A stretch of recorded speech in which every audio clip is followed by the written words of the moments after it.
আবারও ধর্ষণের খবর প্রকাশিত হয়েছে দৈনিক জনকণ্ঠে। সংবাদের শিরোনাম, তৃতীয় শ্রেণীর ছাত্রীকে ধর্ষণ করে নিজ মোবাইলে ভিডিও ধারণের পর বন্ধুকে পাঠালো ধর্ষক। এখন সংবাদের বিস্তারিত।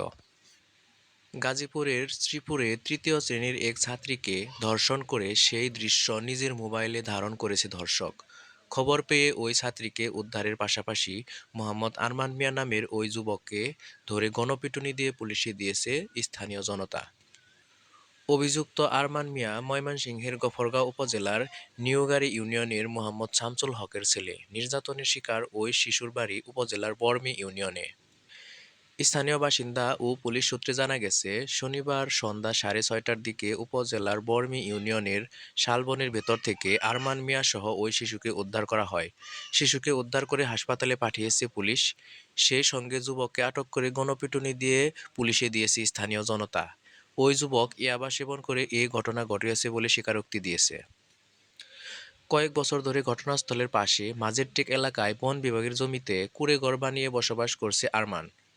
সেখান থেকে বিভিন্ন জায়গায় দৈনিক মজুর ভিত্তিক কাজ করে। নির্যাতনের শিকার শিশুর বাবা জানান, দুপুর থেকেই তার মেয়েকে বাড়িতে পাওয়া যাচ্ছিল না। এরপর তারা বিভিন্ন জায়গায় খোঁজাখুঁজি করতে থাকেন। এক পর্যায়ে সন্ধ্যায় বনের ভেতর চিৎকারের শব্দ শুনে এগিয়ে যান স্থানীয়রা। পরে বনের ভেতর নির্জন স্থানে হাতেনাতে আটক করা হয় আরমানকে। আটকের পর শিশুটি জানায়, তাকে ধর্ষণ করে সে দৃশ্য মোবাইলে ধারণ করেছে। পরে আরমানকে জিজ্ঞাসাবাদে জানা গেছে, সে কয়েকটি ভিডিও ক্লিপ ধারণ করে তার ৩ বন্ধুর মোবাইলে পাঠিয়েছে।